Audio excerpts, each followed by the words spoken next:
Friends అందరు తిన్నారా? చూడండి ఫ్రెండ్స్, నాకు నైట్లో అన్నం తినబుద్ధి అయితే లేదని చెప్పేసి ఇంకా నేనైతే ఉప్మా చేసుకుంటున్నా వేడివేడిగా. బయట చాలా వర్షం కూడా పడుతుంది. ఇంకా ఉప్మా తినాలనిపిస్తుంది. ఏంటో ఏమో, అన్నం ఉంది, కూర ఉంది, అయినా కూడా నాకు తినాలనిపించట్లేదు. చూడండి, ఫిష్ ఫ్రై ఉన్నాయి, ఇంకా పప్పు కూడా చేశాను, ఇంకా రైస్ ఉంది. ఇట్లనే పిల్లలకైతే ఆమ్లెట్స్ వేసిస్తే తినేసిర్రు. ఇప్పుడేమో నాకేమో ఉప్మా తినాలనిపిస్తుంది. ఇంకా అందుకే ఉప్మా అయితే చేసుకుంటున్నా. ఇలాంటి క్రేవింగ్స్ అప్పుడప్పుడు వస్తూ ఉంటాయి కదా. ఒక్కొక్కసారి మన ఇంట్లో ఎన్ని ఉన్నా తినబుద్దే కాదు.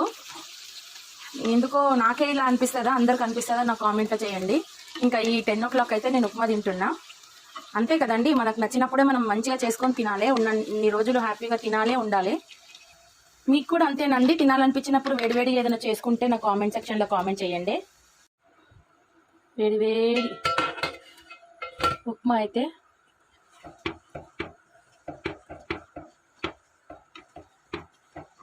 రెడీ అవుతుంది ఫ్రెండ్స్. ఇప్పుడు ఈ వర్షంలో వేడి వేడి ఉప్మా తింటా.